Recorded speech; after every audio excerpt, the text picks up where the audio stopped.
Laissez les critiques glisser sur vous comme les gouttes d'eau sur le plumage d'un canard.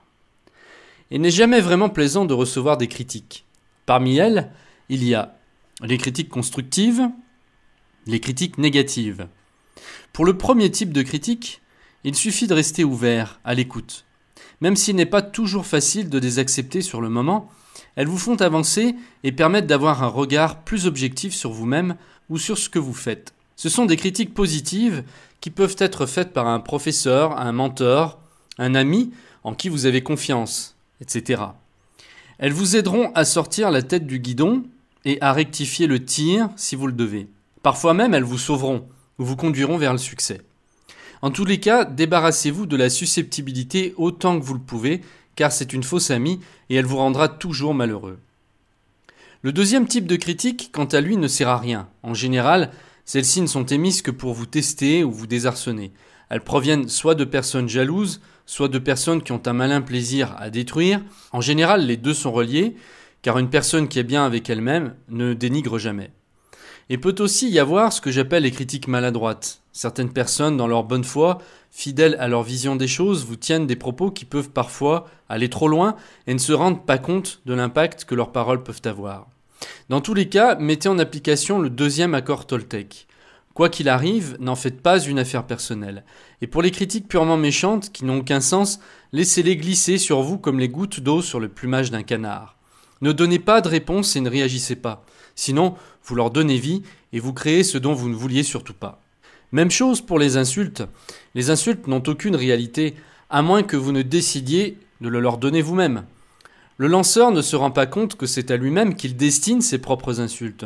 Pourquoi devriez-vous prendre ce qui ne vous appartient pas ? Connaissez-vous l'histoire du grand samouraï qui vivait près de Tokyo ? La voici. Près de Tokyo vivait un grand samouraï, déjà âgé, qui se consacrait désormais à enseigner le bouddhisme zen aux jeunes. Malgré son âge, on murmurait qu'il était encore capable d'affronter n'importe quel adversaire. Un jour arriva un guerrier réputé pour son manque total de scrupules. Il était célèbre pour sa technique de provocation. Il attendait que son adversaire fasse le premier mouvement et, doué d'une intelligence rare pour profiter des erreurs commises, il contre-attaquait avec la rapidité de l'éclair. Ce jeune et impatient guerrier n'avait jamais perdu un combat. Comme il connaissait la réputation du samouraï, il était venu pour le vaincre et accroître sa gloire. Tous les étudiants étaient opposés à cette idée, mais le vieux maître accepta le défi.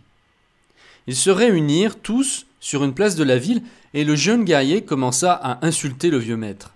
Il lui lança des pierres, lui cracha au visage, cria toutes les offenses connues, y compris à ses ancêtres.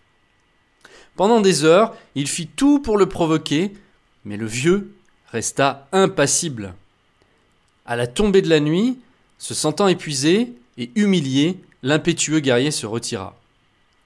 Dépité d'avoir vu le maître accepter autant d'insultes et de provocations, les élèves questionnèrent le maître. « Comment avez-vous pu supporter une telle indignité ?